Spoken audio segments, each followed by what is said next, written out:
Bonjour à vous. Aujourd'hui, nous allons parler du Active Directory. L'Active Directory est la mise en œuvre par Microsoft des services d'annuaire LDAP sur pour les systèmes d'exploitation Windows. Mais plus précisément, nous allons parler avant tout de la méthode AGDLP. Qu'est-ce que la méthode AGDLP?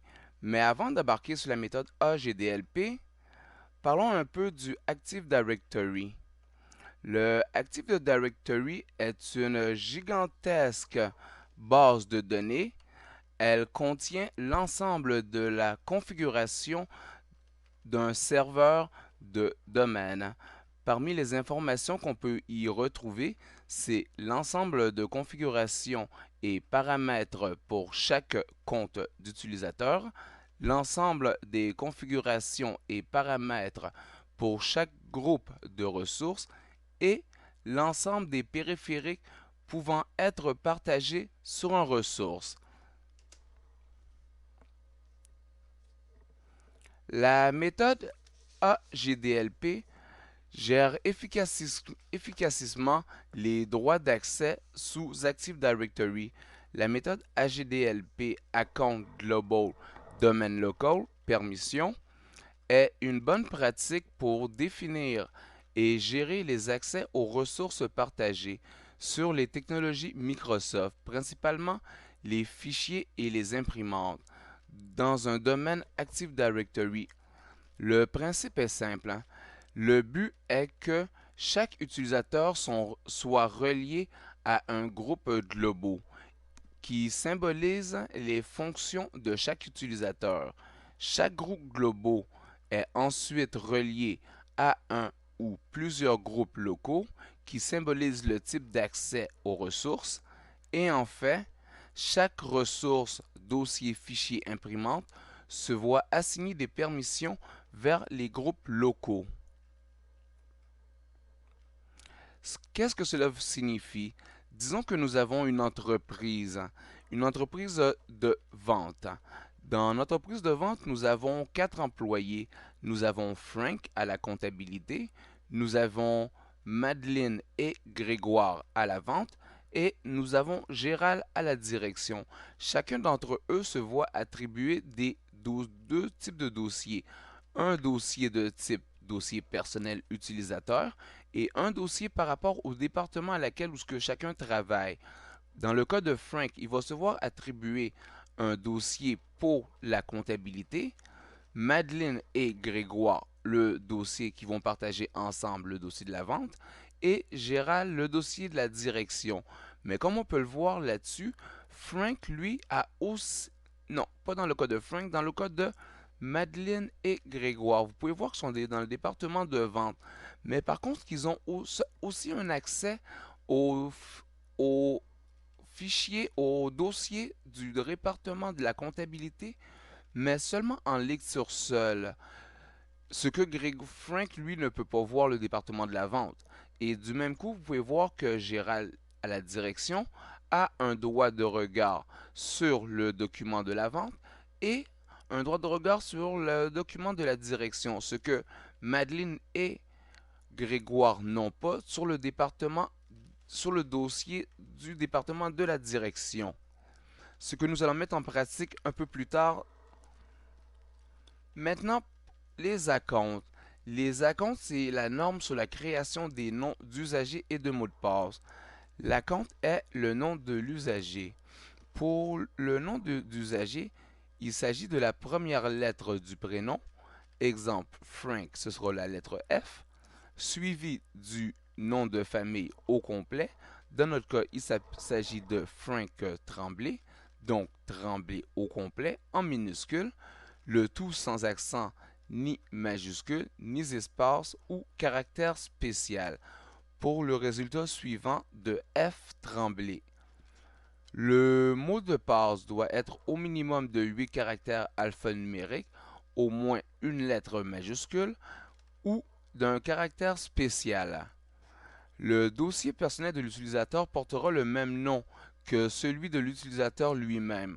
Dans cet exemple, le dossier aura le nom de F. Tremblay pour notre employé Frank Tremblay. Global Group.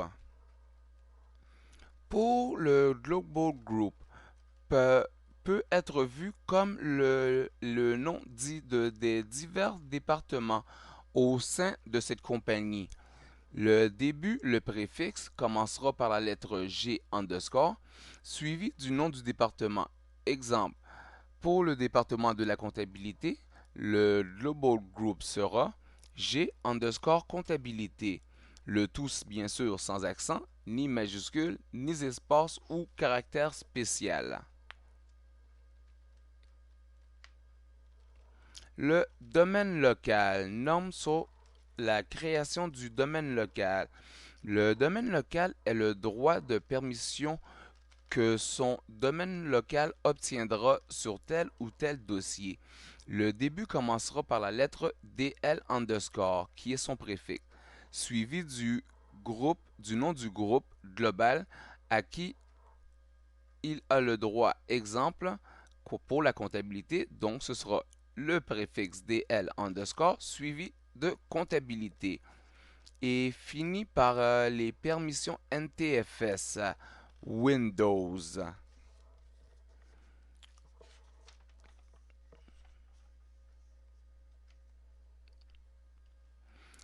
À- qu'on lui donne sur le dossier, soit en mode lecture, écriture, exécuter, supprimer, changement de permission ou prendre permission,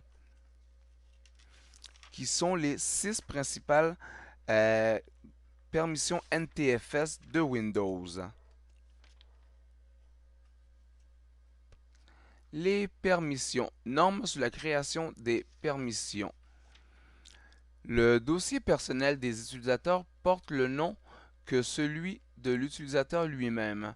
Ces dossiers sont sous le répertoire User. Tout autre dossier de compagnie sera sous le répertoire Share. Nos DL seront rattachés à chacun de ces dossiers avec les permissions NTFS souhaitées.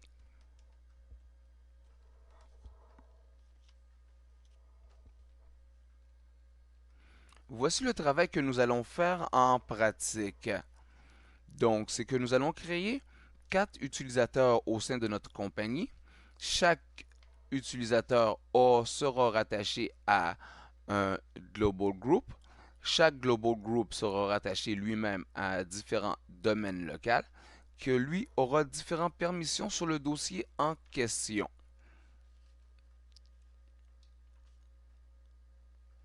Maintenant, voici à quoi ressemble la structure finale à laquelle on obtiendra une fois le tout réalisé.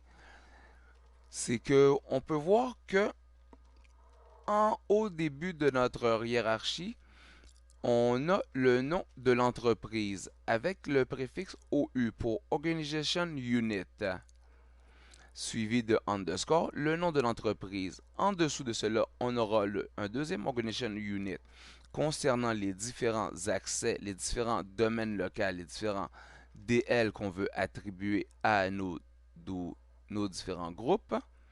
Par la suite, on y retrouvera en dessous nos différents départements. D'autres Organization Units, par exemple, pour le nom du département 1, le département 2 et le département 3. Et à l'intérieur de chacun d'entre eux, on y retrouvera nos Global Group, du nom du département et les différents utilisateurs qui sont rattachés par département.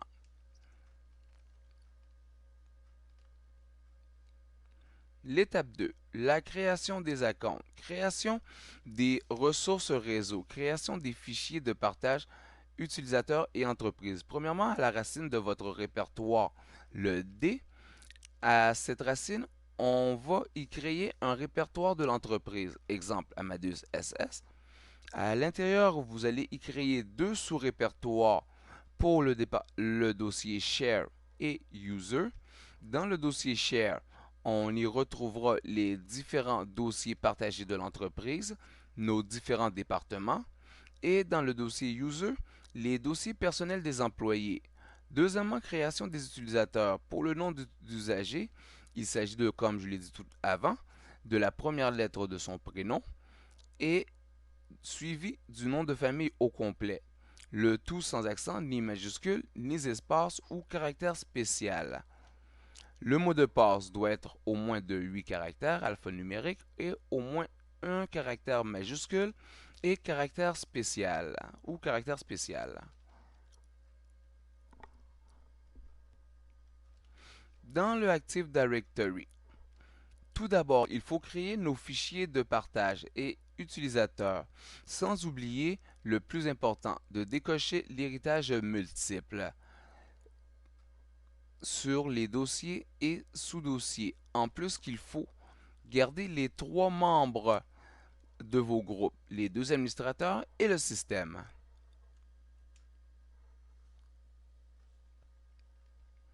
Paramètres de sécurité avancés.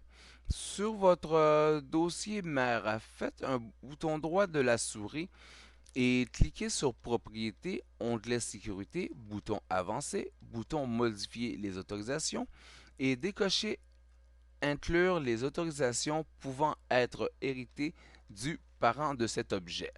Mais on va voir ça, tout cela en pratique. Voici à quoi ressemble la fenêtre d'enregistrement, plutôt de création d'un nouvel utilisateur. Dans cette fenêtre, vous y voyez à l'onglet Compte le nom d'ouverture de session de l'utilisateur. Lorsque l'utilisateur va se loguer, quel nom qu'il va voir?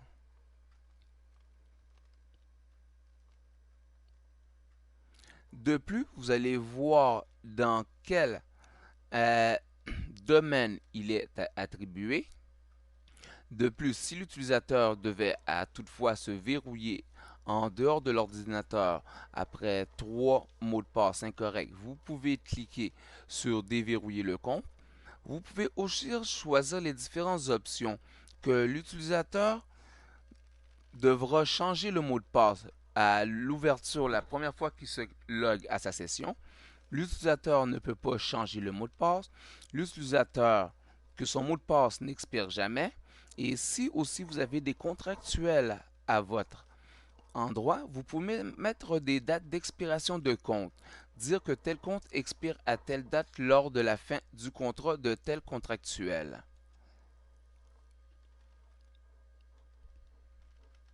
L'étape 3. Création des Global Groups. Une fois tous vos départements créés, il est temps d'y ajouter vos groupes global. G underscore, nom du département.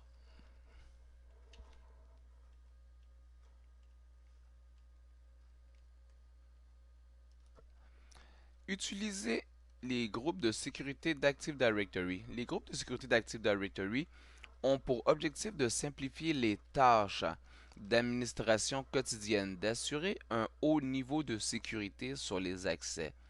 Ils sont particulièrement adaptés au partage de fichiers. Chaque groupe peut être défini avec un scope différent. Cela définit la portée du groupe au sein d'une forêt ou d'une arborescence de domaine dans le cas d'un environnement multidomaine. En fonction de son scoop, le groupe peut accepter différents types d'objets comme membres. Ci-dessous, un petit résumé.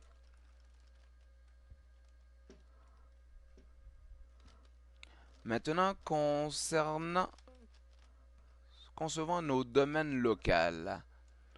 Voici la fenêtre dans laquelle on va créer nos différents domaines locaux.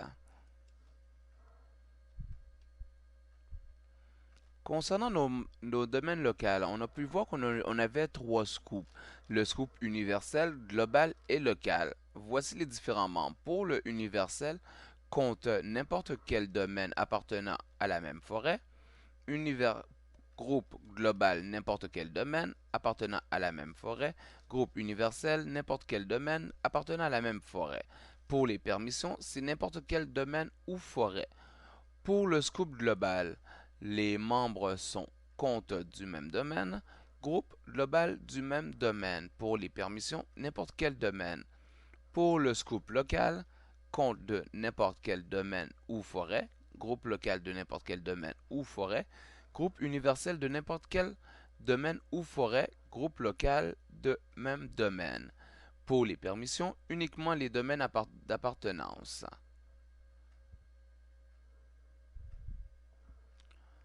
L'utilisation d'un groupe local. Ce groupe est à utiliser pour les accès aux ressources d'un domaine. Il devra avoir pour membres ces groupes globaux contenant les utilisateurs. Utilisation d'un groupe global. Ces groupes est à utiliser pour gérer les objets réclamant une maintenance quotidienne, comme les comptes utilisateurs et ordinateurs. Ce type de groupe n'est pas répliqué en dehors de son groupe propre de domaine. Les modifications à répétition y seront faites ne provoqueront pas de réplication vers les catalogues globaux optimisation réseau. Utilisation d'un groupe universel. Ce groupe est à utiliser pour regrouper des groupes ayant une portée multidomaine. Ce groupe ne sera pas répliqué vers les catalogues globaux que lorsque une modification sera réalisée dans la liste des membres. La modification des membres d'un groupe global lui appartenant, celle-ci n'affecte pas le groupe universel. En respectant l'utilisation et la portée des différents types de groupes, vous évitez de multiplier le nombre total d'objets de votre annuaire, en simplifiant ainsi vos tâches d'administration. Et voici à quoi ressemble la fenêtre des permissions.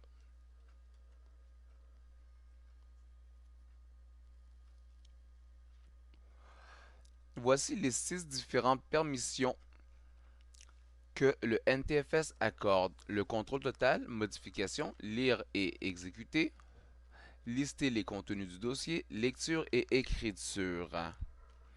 Le mieux, c'est le moins que vous en donnez, moins c'est plus.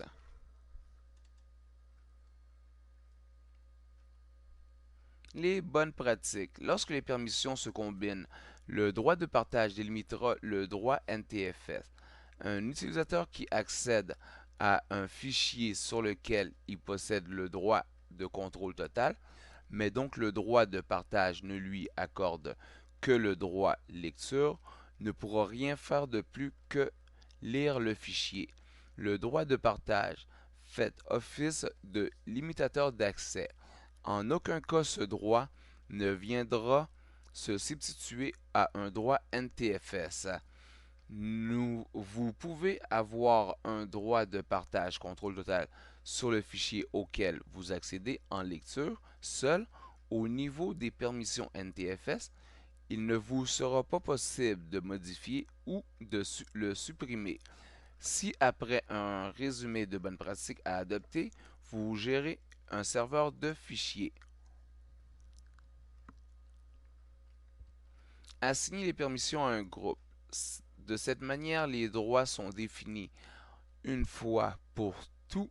Il est plus nécessaire de les modifier. Sur les ressources, l'administration est faite en ajoutant ou en supprimant les utilisateurs du groupe pour interdire complètement l'accès de manière temporaire. Configurer la permission contrôle total ou refuser. De la même manière au quotidien, la gestion des groupes sera toujours plus simple qu'une gestion à l'utilisateur. Assigner le minimum de droits requis. Cette stratégie vous évitera des accès non souhaités. Par exemple, si un utilisateur n'a pas besoin de modifier les fichiers, limiter son accès à la lecture, NTFS et partage. Pour limiter les droits privilégiés, les permissions NTFS lorsque l'utilisateur a un accès local à la ressource, connexion à un serveur par exemple, limiter les droits avec les permissions de partage n'est efficace que pour une connexion réseau. Organiser les ressources. Créer une arborescence permettant de regrouper les privilèges à attribuer. Si trois dossiers à partager ont un accès commun en lecture seule, par exemple, il est plus pertinent de créer un dossier partage commun à la racine sur laquelle on donne le droit de lecture. Ce type de partage permet ensuite de limiter les accès en utilisant les permissions NTFS.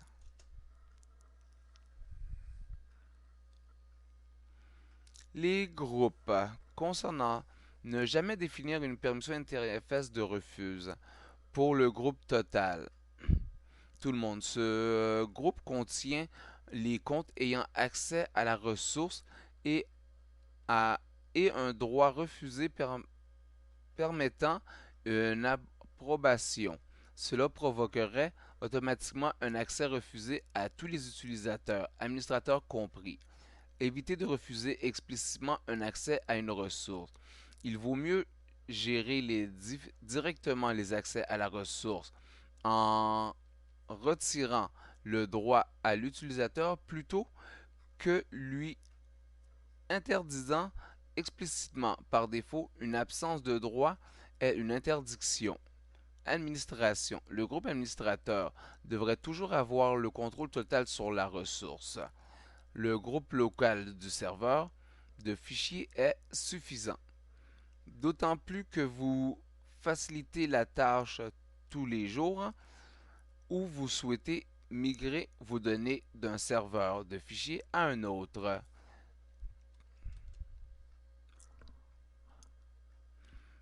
Et voilà.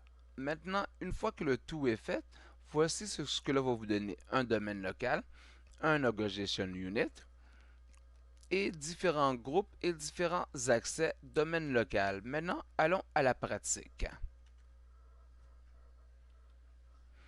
Pour la pratique, ce que nous allons faire, nous allons créer, comme nous avons vu tantôt, nos différents utilisateurs et une compagnie que nous allons appeler IT Help Support. Donc, pour faire le tout, nous allons ouvrir tout simplement notre Active Directory. À l'intérieur de notre domaine local, nous allons faire le bouton droit de la souris, Nouveau, et nous allons sélectionner Unité d'organisation ou Organization Unit. Nous allons y donner le préfixe OU et le nom de la compagnie, IT Help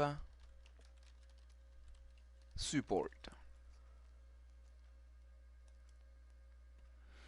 Et à l'intérieur de celui-ci, on va y créer nos trois différents départements.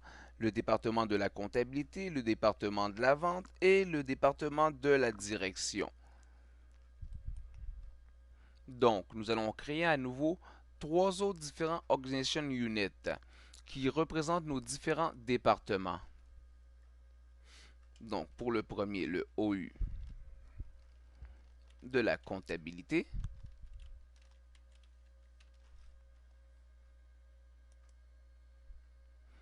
Le second,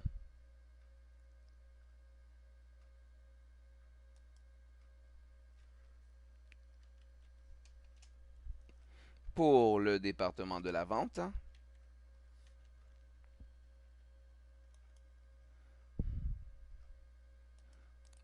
Et notre dernier pour le département de la direction.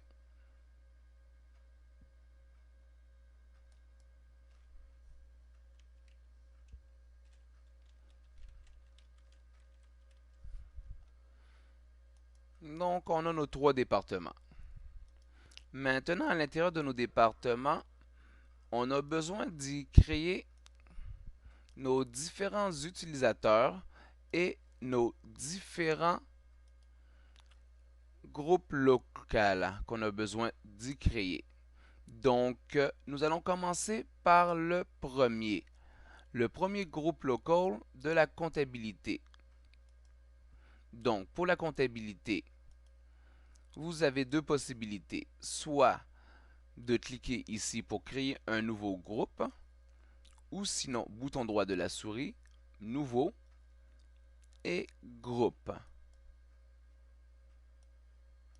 Donc, notre premier groupe, avec le préfixe G, suivi du nom du département au complet, comptabilité, oups,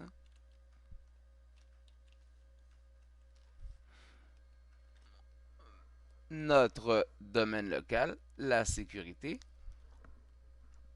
et on clique sur OK.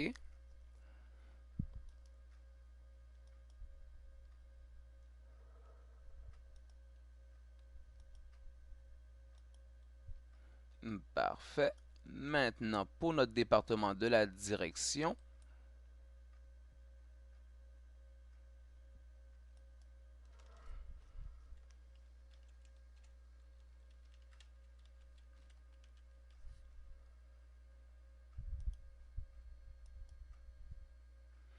et maintenant pour notre département des ventes, on va faire par cette fois-ci l'autre méthode.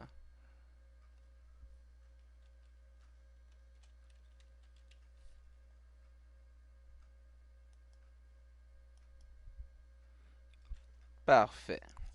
Donc maintenant, comme je vous l'ai dit au début, à l'intérieur, on va devoir créer différents dossiers pour nos utilisateurs. Donc,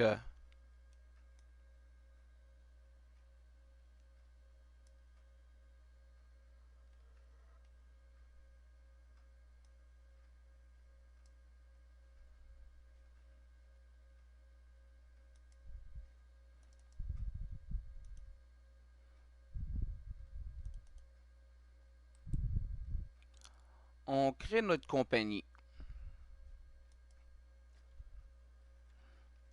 qu'on va appeler OU IT Help Support. À l'intérieur de celui-ci, comme on l'avait dit, on va y créer deux fichiers. Le premier qu'on va appeler utilisateur user et le deuxième qu'on appelle share. À l'intérieur de notre fichier share, on va y créer nos trois différents départements, les fichiers les dossiers à laquelle ils ont besoin d'accéder.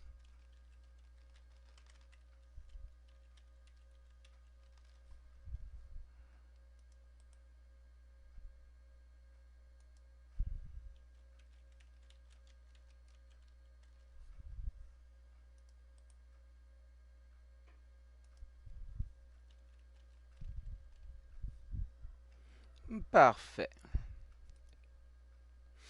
Maintenant qu'on a créé dans notre répertoire share, vous voyez qu'on a créé trois dossiers à laquelle nos trois différents départements vont pouvoir accéder pour y créer et faire leurs travaux. Maintenant, il faut y créer nos utilisateurs qui vont accéder à ces différents dossiers. Mais nos utilisateurs, il ne faut pas oublier qu'ils ont aussi le droit à des dossiers personnels. Donc, pour nos utilisateurs, comment le tout a été fait? Donc, on avait dit que le premier s'appelait Frank Tremblay, le deuxième Madeleine Simard, après ça Grégoire Legrand, Gérald Mathieu. On avait dit qu'on prenait la première lettre de leur prénom, suivi du nom de famille au complet pour créer le nom d'utilisateur. Et on allait leur donner les différents droits. Donc, créons leur dossier personnel en premier. Donc, pour le premier, nouveau, oups, dossier. Donc, on dit F Tremblay.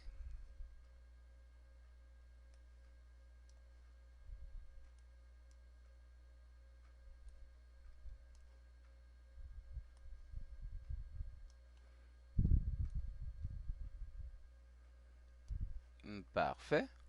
Maintenant, le deuxième utilisateur msimar.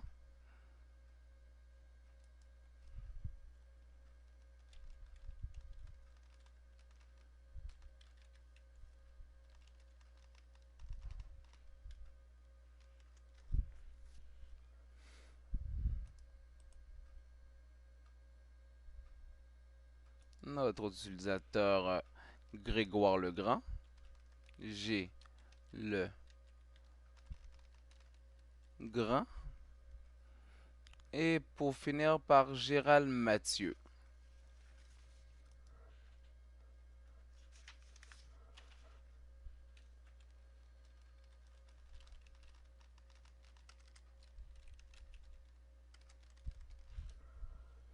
Parfait. Nos différents dossiers pour nos différents utilisateurs sont créés.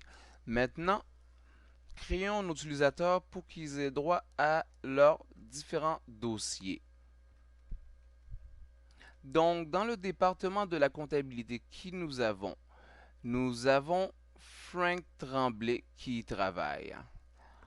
Donc, à l'intérieur du département de la comptabilité, nous allons créer Frank Tremblay. Par la suite, dans le département de la vente, nous allons créer nos deux autres utilisateurs pour finir par le département de la direction.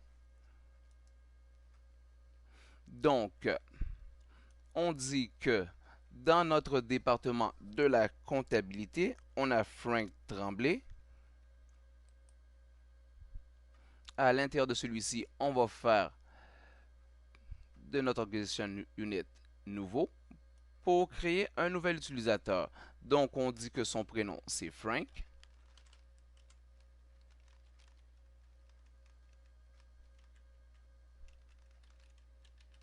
Tremblay. Maintenant, on y donne son nom d'usager, F. Tremblay.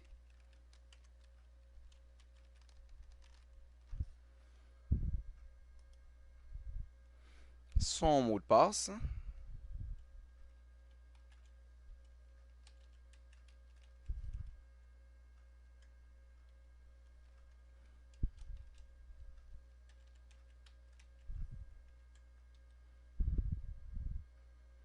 On dit que l'utilisateur ne peut pas changer son mot de passe et que le mot de passe n'expire jamais. Maintenant, si on va voir dans le dossier de Frank Tremblay, qu'est-ce qu'on y retrouve? On va créer les autres utilisateurs. Après ça, je vais vous montrer qu'est-ce qui se retrouve dans chaque dossier d'utilisateur, chaque profil d'utilisateur. Maintenant, les suivants. Dans la direction.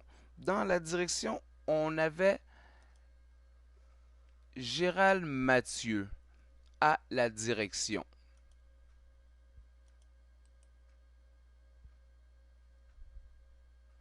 Disons nouveau. Utilisateur.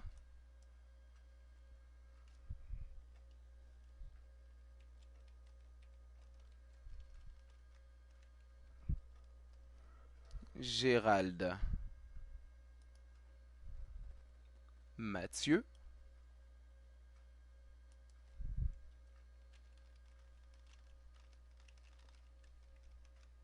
Donc, on dit son nom d'usager, c'est G. Mathieu.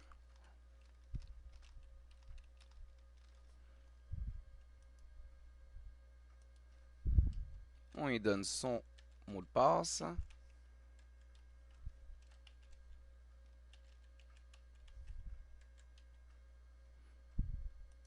On dit que l'utilisateur ne peut pas changer le mot de passe et que le mot de passe n'expire jamais.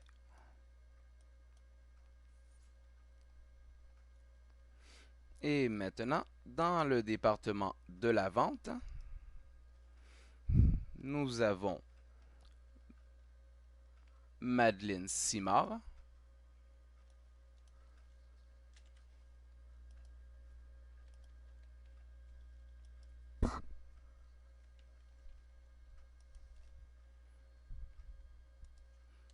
Sans majuscule, bien sûr.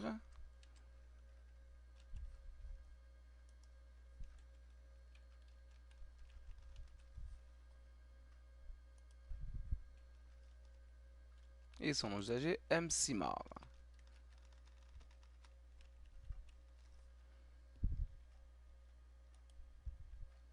Son mot de passe.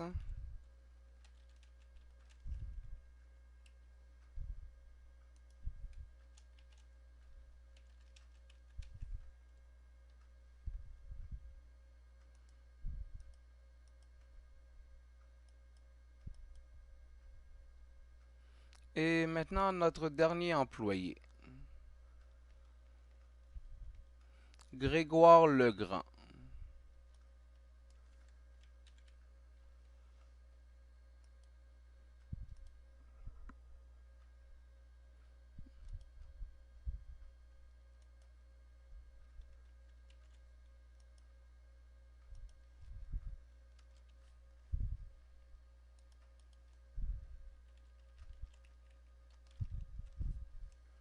Et son nom d'usager, G. Legrand.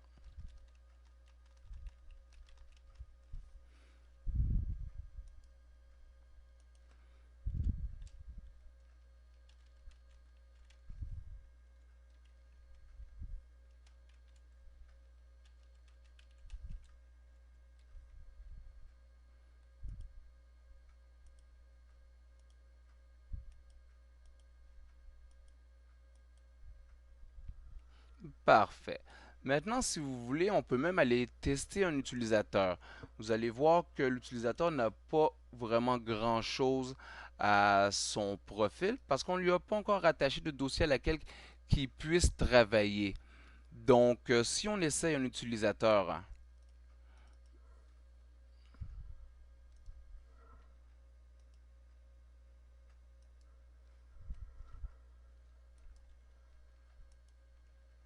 prenons F. Tremblay.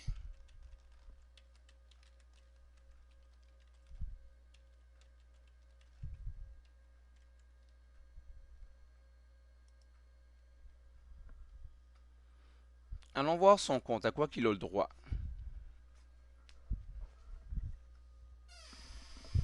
Et vous allez voir la différence tantôt lorsqu'on va ajouter les différents domaines locaux à laquelle il a le droit et les différents dossiers à laquelle il a le droit.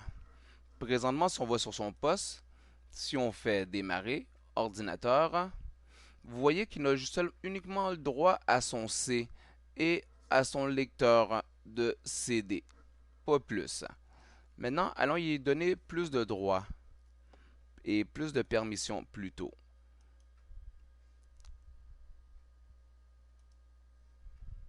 Donc, si on retourne du côté de notre serveur dans Active Directory,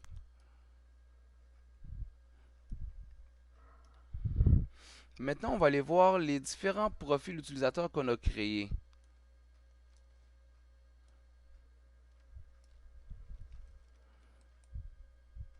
Allons voir les différentes propriétés. Donc, dans la section générale, on y retrouve les informations pertinentes concernant l'utilisateur. Maintenant, si on va dans son compte, c'est là que je vous disais que dans le champ intitulé nom d'ouverture de session de l'utilisateur, vous entrez le nom de l'utilisateur comme le demande, le standard, qui signifie que le standard demande que ce soit la première lettre de son prénom, suivie de son nom de famille au complet. Par la suite, on peut y donner un horaire d'accès à laquelle il peut se connecter à sa session. Maintenant, allons voir le profil. Maintenant, on va y rattacher les dossiers à laquelle il a le droit. Pour ce faire, c'est que vous devez cliquer dans Dossier, dans l'onglet Profil, dans la section Dossier de base, Se connecter. On va y donner la lecture U du mapping pour utilisateur, ou sinon, vous pouvez donner la lettre H pour Home. Mais nous, on va la lettre U pour utilisateur. Donc, on est dans le cas de Frank Tremblay. Le dossier de Frank Tremblay, si on va dans Propriétés du dossier, dans la section C Partage, vous y voyez le chemin UNF. le Universal Name Convention, qui est le chemin path serveur d'un dossier. Vous recopiez le chemin au complet, vous y collez et vous l'appliquez. Et on y dit non pour les autorisations en contrôle total. Et on fait OK. Maintenant, à ce dossier-ci, on va y rattacher bien sûr notre utilisateur. Donc, avant tout, il fallait retirer les droits en héritage qu'on désactive.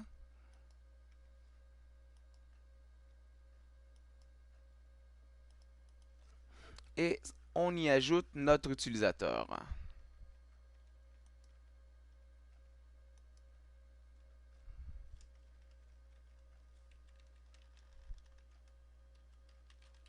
F. Tremblay. On vérifie le nom, on l'a trouvé. On fait OK. On regarde les droits qu'on lui donne concernant son dossier. On va lui donner le dossier en modification comme son dossier personnel, en écriture, en lecture, afficher le contenu du dossier et lecture-exécution. Et on applique. Pour le premier utilisateur, c'est fait. Maintenant, concernant le deuxième utilisateur, il s'agit de Gérald Mathieu. Donc, propriété, onglet profil,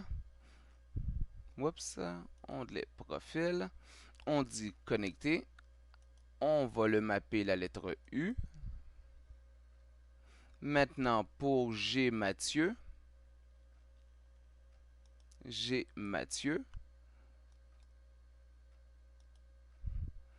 on copie le chemin réseau, le chemin UNC, que l'on applique, et on dit bien sûr non. Et on fait OK. Par la suite, partage, sécurité, avancer, modification, on enlève l'héritage, on fait appliquer, OK, et on ajoute notre utilisateur, qui est dans ce cas-là G. Mathieu.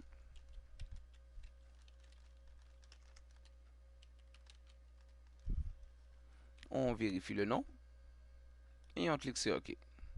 Et on vérifie les droits qu'on lui donne. On va lui donner en modification aussi de son dossier.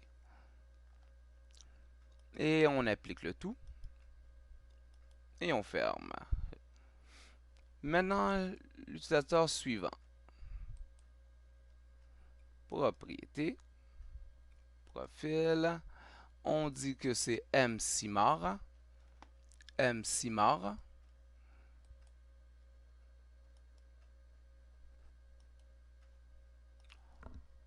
Qu'on copie son chemin. À la mauvaise endroit. Je vais vous montrer tantôt c'est quoi le script d'ouverture de session.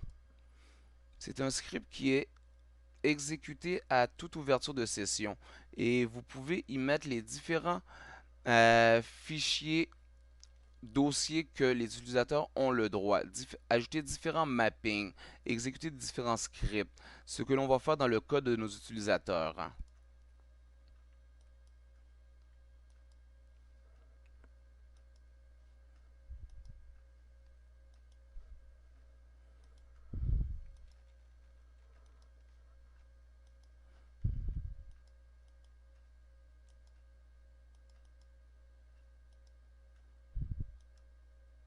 Et on rajoute MCMAR. On vérifie le nom.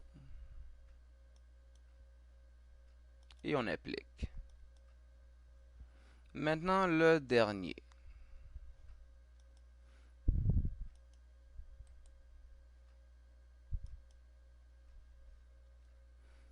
On dit G le grand.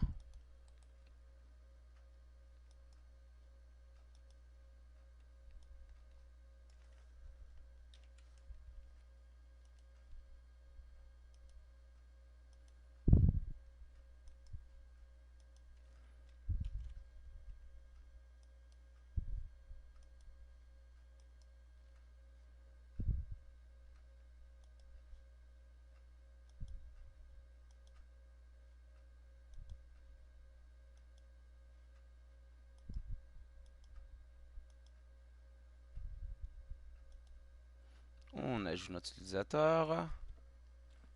G le grand. On les rattache directement à leur dossier personnel. On vérifie le nom. On l'a trouvé. On lui donne le droit sans modification. Et on applique le tout. Parfait. Maintenant, on va rattacher nos différents utilisateurs à leurs différents dossiers à laquelle ils ont droit. Maintenant, dans le cas de Frank Tremblay, on va rattacher Frank à son groupe global. Donc, sous le groupe global, on fait propriété. On voit que personne n'y est membre. On va ajouter un membre. On dit que c'est F Tremblay.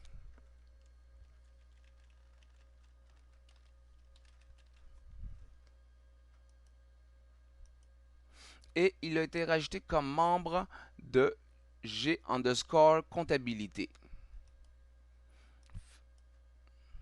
Maintenant, on rajoute nos autres membres. Pour la direction,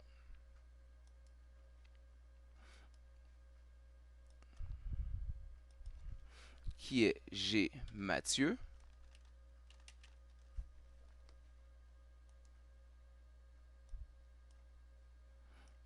On vient de l'ajouter. Et pour la vente,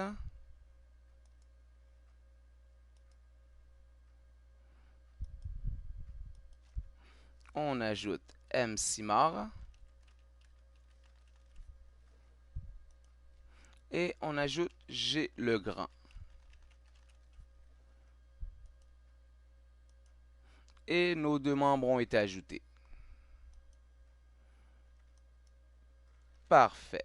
Maintenant, nos différents domaines locaux. On a oublié un important Organization Unit dans notre arborescence, celui de OU Access.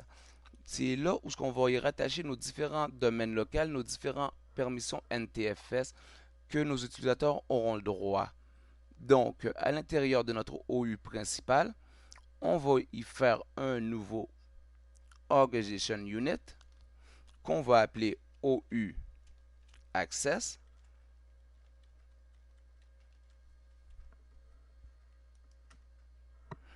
Parfait. Et maintenant, à l'intérieur de lui, on va mettre les différents droits. Donc, pour les différents droits, comment cela fonctionne?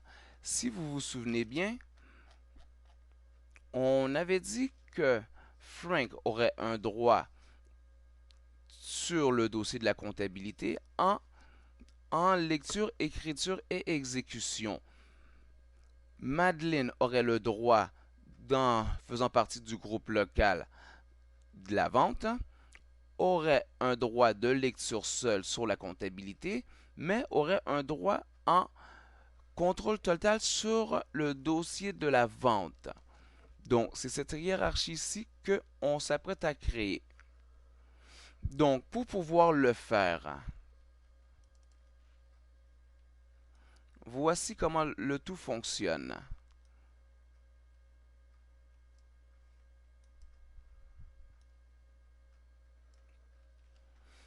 Donc, nous disons que nous allons faire dans notre OU différents groupes, différents domaines locaux nous allons créer. Donc, nous disons le premier DL que nous allons appeler pour la comptabilité.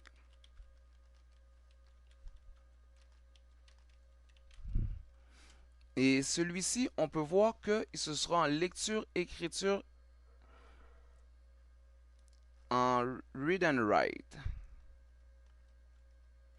Donc, on disait que la convention pour cela était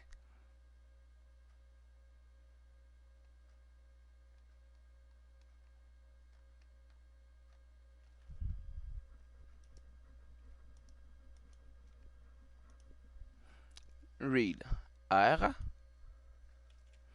underscore write W, qu'on va lui donner la permission, et exécution. Le premier. Nous disons que le deuxième groupe local que nous devons créer à l'intérieur de celui-ci, c'est pour celui de la département des ventes, comme vous pouvez le voir. Celui des ventes qui ont un accès pour en lecture seule sur la comptabilité. Donc, qui veut dire un DL sur la comptabilité.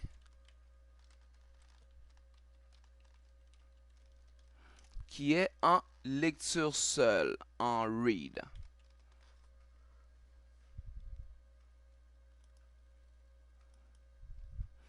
Parfait. Maintenant, on peut voir qu'on a un autre domaine local à créer en read, write, exécution sur la vente.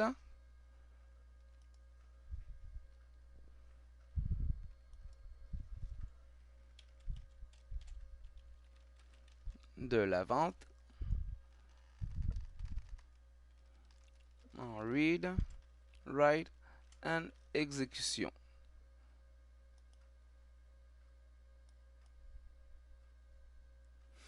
Maintenant, on peut voir qu'on en a un autre pour la direction.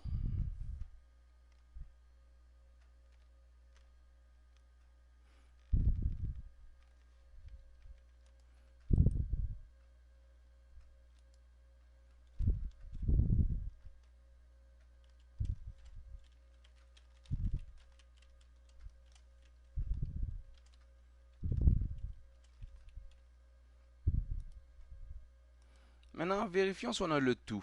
On en a besoin de 1, 2, 3 et de 4. 1, 2, 3, 4. Donc, le DL de la comptabilité, qui est Read, Write, Exécution. Comptabilité, Read, Write, Exécution. Celui pour la comptabilité seulement en lecture seule. Comptabilité, lecture seule. Pour le département document des ventes, Read, Write, Exécution sur la vente. Read, Write, Exécution de la vente. Et celui de la direction. Rattachons le tout.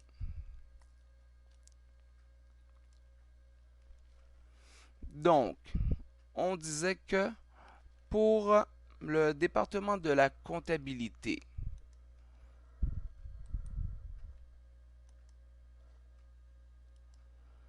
on va dire que lui est membre du DL.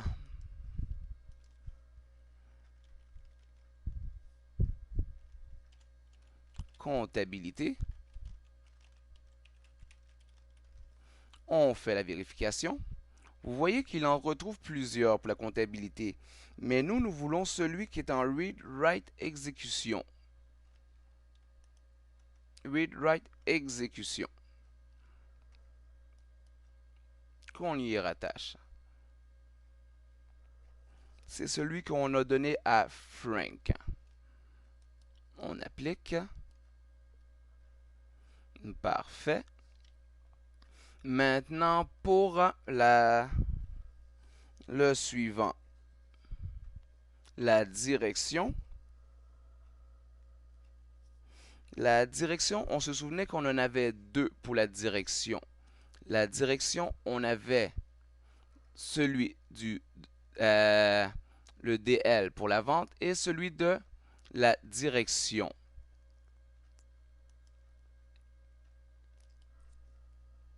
Donc, on y ajoute le annuler pour la direction. On dit qu'il est membre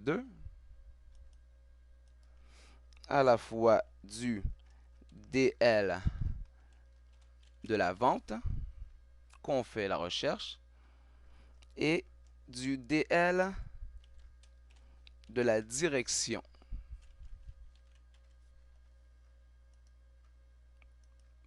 Parfait.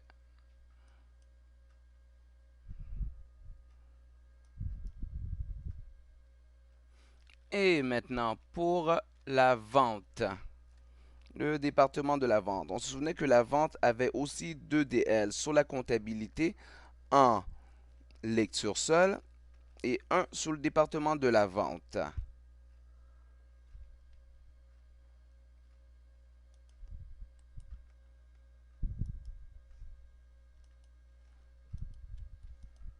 On y rajoute notre premier DL, DL de la comptabilité.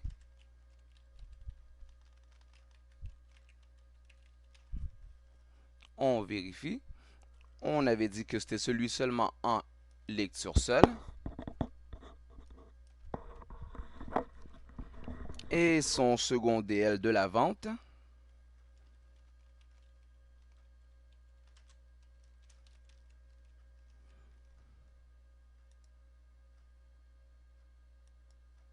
Qu'on applique. Parfait. On a rattaché nos différents DL. Maintenant, rattachons nos dossiers à ces DL. Donc, pour la comptabilité,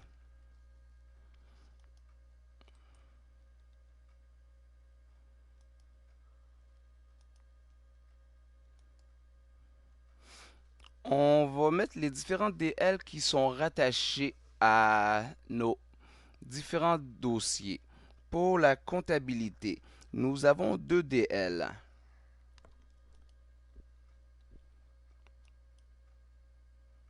Donc, on dit le DL.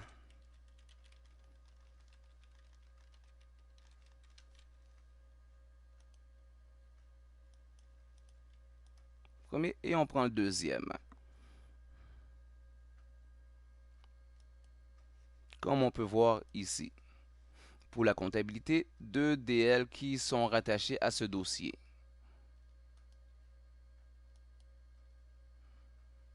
Et on disait que le premier DL qui est en read seulement. Vous voyez, c'est là qu'on fait les modifications. On dit en lecture-exécution, on enlève l'exécution. On va le mettre seulement en mode lecture seulement pour le premier DL.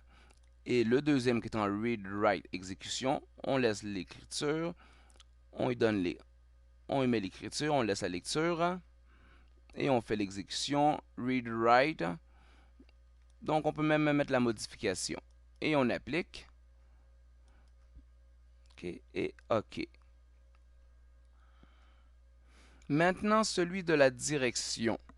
La direction, on avait seulement un seul DL qui était rattaché.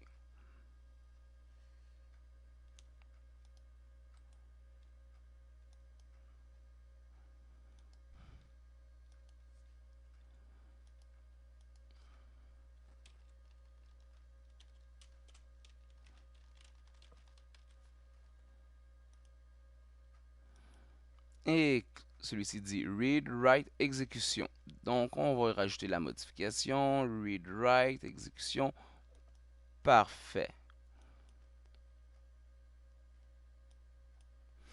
Et pour la vente,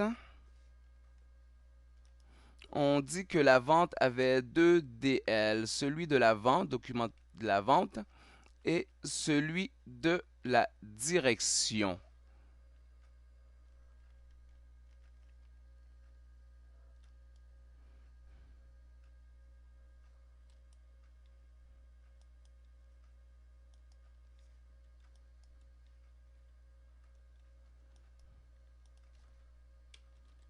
DL de la vente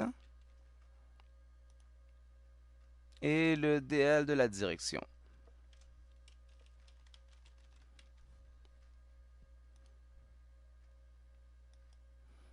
Et les deux sont read, write, exécution.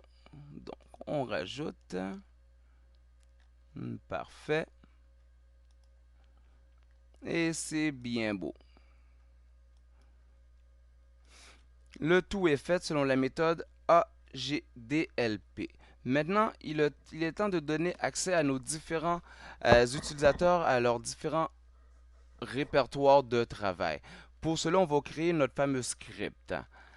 Le script qui partira par défaut. Donc, on va faire nouveau. Oups, c'est pas un dossier que je vais y mettre.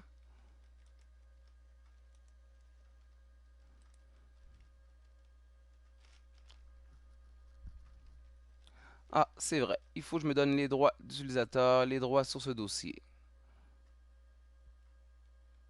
Un moment, je mets une pause et je vous reviens. Parfait. Et nous voici de retour.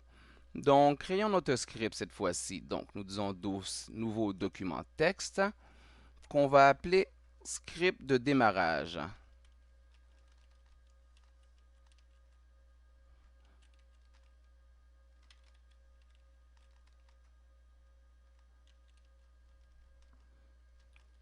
.bat. Donc,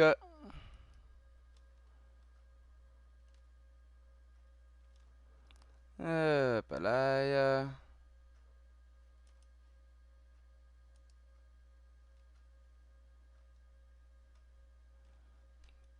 Pour le faire, juste un petit moment que je m'y retrouve. Juste un petit moment. Je vous reviens. Nous voilà de retour. Oui, il fallait simplement que supprimer faire apparaître les extensions pour supprimer l'extension d'origine qui était un TXT pour le transformer en .bat. Donc maintenant, on va le modifier.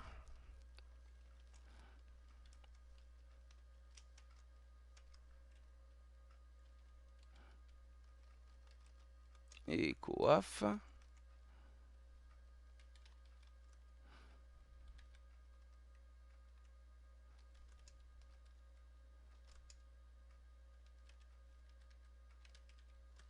Donc, étant donné qu'on a trois dossiers à mapper, les, vous pensez que les utilisateurs vont voir les trois dossiers mappés par défaut, mais c'est faux.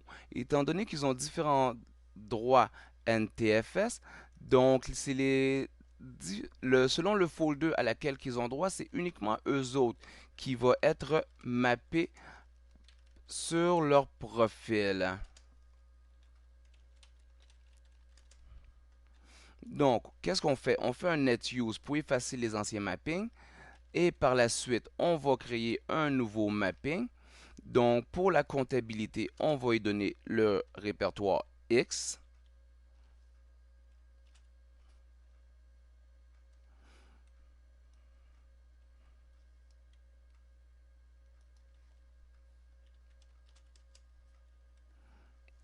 Parfait. Ça, c'est pour la comptabilité. Donc, le dossier de la comptabilité, on va chercher son chemin.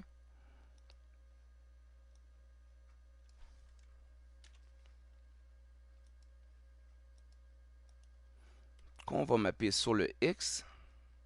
Et maintenant, on refait la même chose pour les suivants.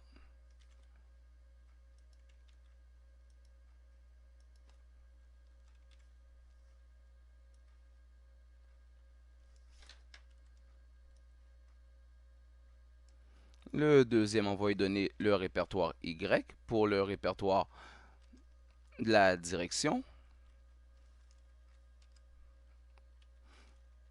Et le répertoire Z pour la vente.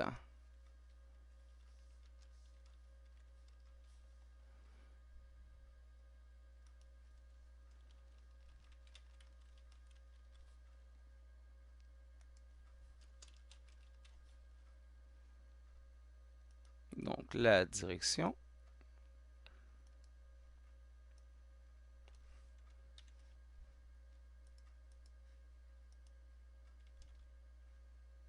Et la vente.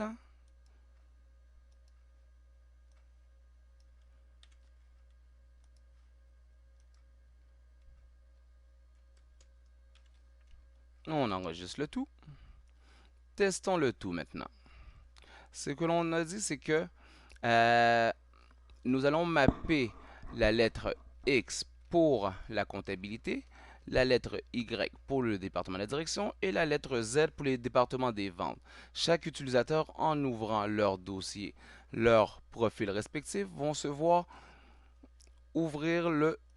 voir un mapping concernant leur département. Donc, ouvrons le tout.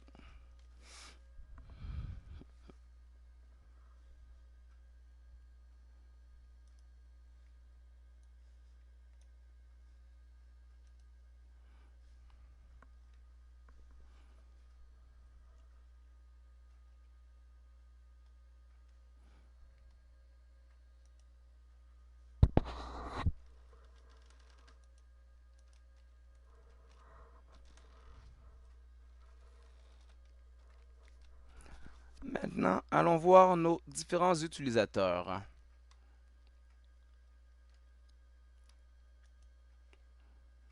Bon, F. Tremblay. Le premier. La première fois, on a pu voir qu'il n'avait rien sur son bureau personnel.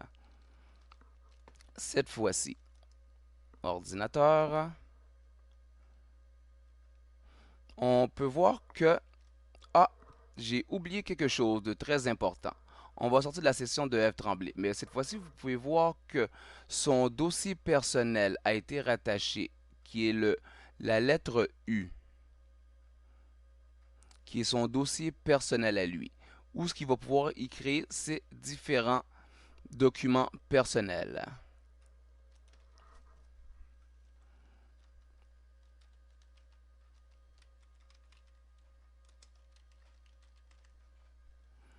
Donc, j'ai oublié le plus important maintenant, le fameux script d'ouverture de session. Le fameux script d'ouverture de session. Donc, nous l'avons créé. Oups, il est passé où? Et les scripts. Il faut le rattacher à nos différents utilisateurs. Donc, pour nos différents utilisateurs, si on part avec Frank, dans son profil, script d'ouverture de session. C'est là qu'on va y mettre les différents mappings, les différents scripts, le script qu'on souhaite lui attribuer. Pas obligé de mettre le point bat. On fait OK. Donc, pour mon prochain utilisateur, je lui ai donné le même script. Et étant donné que ils ont différents droits, les droits NTFS vont privilégier et ils ne verront pas les différents accès à d'autres réseaux, d'autres mappings. Le suivant.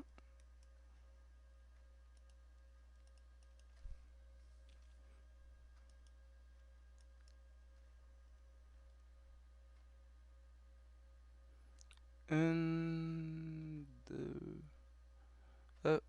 C'est ça, je me disais. OK.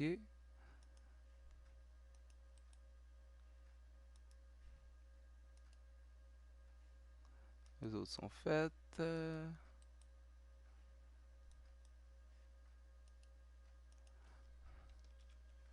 Et parfait. Donc, on réouvre sa session.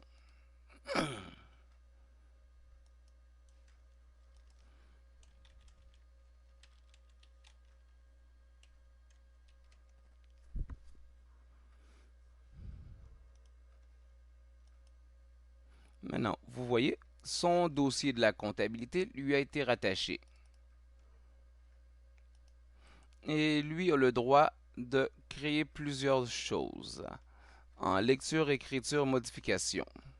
Donc, on va dire que c'est Frank qui a créé ça. F. Tremblay. Et bingo. Maintenant, passons au deuxième.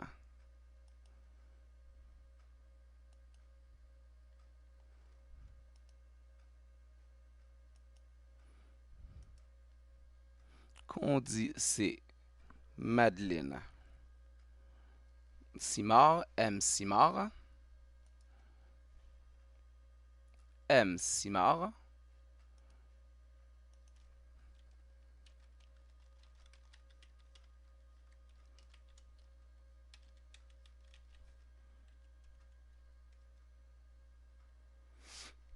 Et elle, on peut voir qu'elle a accès au dossier de la comptabilité et elle peut voir aussi celui de la vente. Mais seulement qu'en lecture seule, la comptabilité.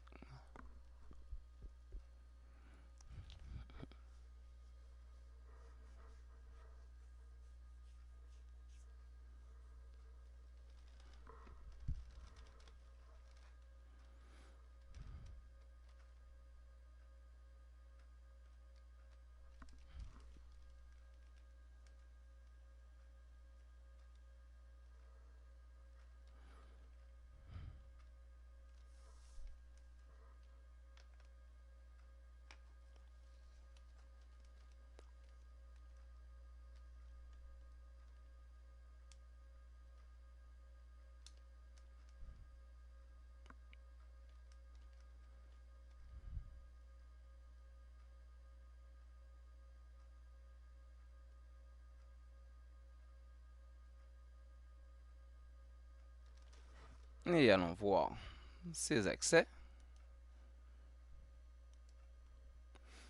On peut voir son dossier personnel. Et il semblerait qu'elle n'a pas eu accès au script. Voyons voir ses accès.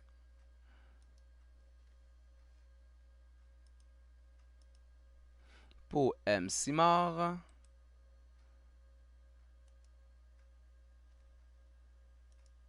on lui a bien donné le script.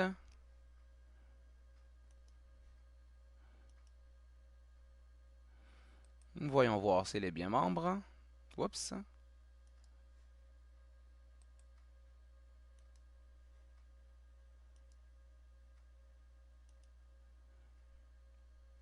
Parfait. M. Simard est bien membre.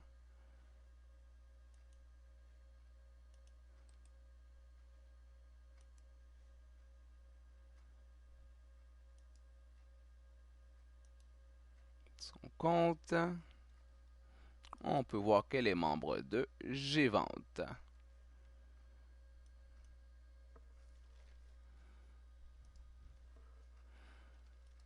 Allons voir son confrère. Donc, nous disons que G-Vente a accès à la comptabilité et aussi aux ventes. Donc, la comptabilité, on revérifie.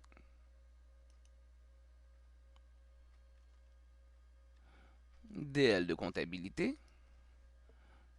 Le DL de la comptabilité en lecture. DL comptabilité en lecture.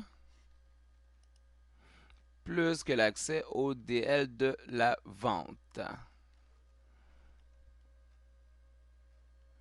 Le DL de la vente.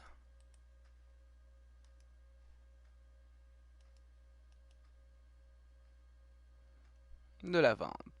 Parfait.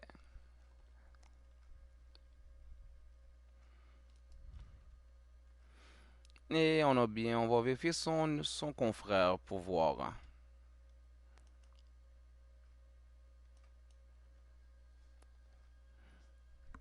Qui est Grégoire Legrand. G. Legrand.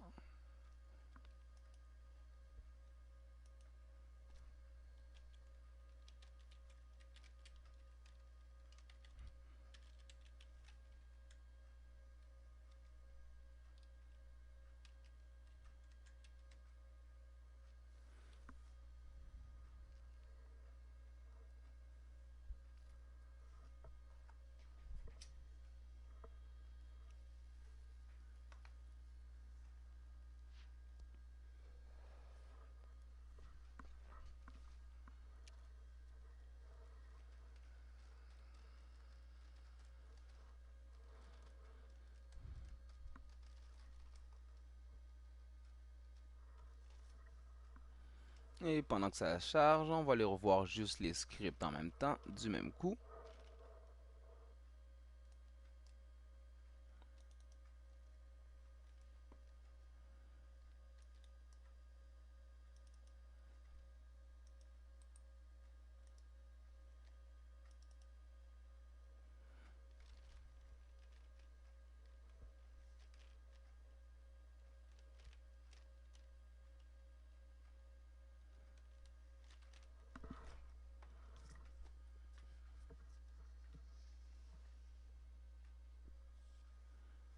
Parfait.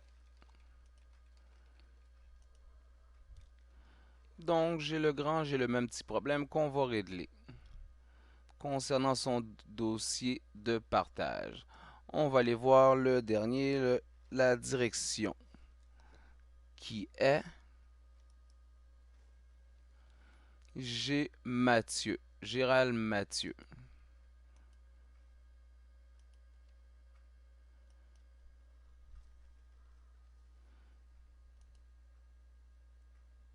Mais vous voyez les principes sur la méthode AGDLP.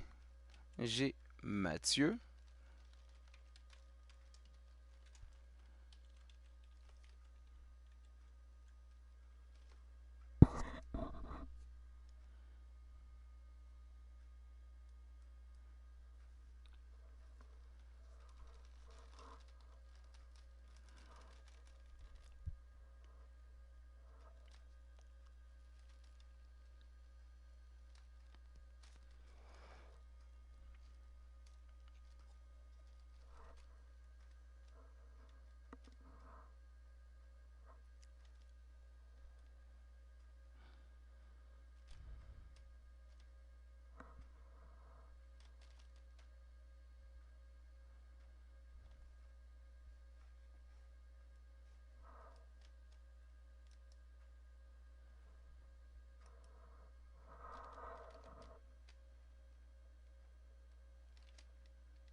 Et allons voir son compte. Donc, pour G. Mathieu. Donc, on va faire ma petite correction pour les trois autres. Mais ceci, c'était la méthode AGDLP sur les accès Active Directory. Merci à vous. Passez une bonne journée. Au revoir.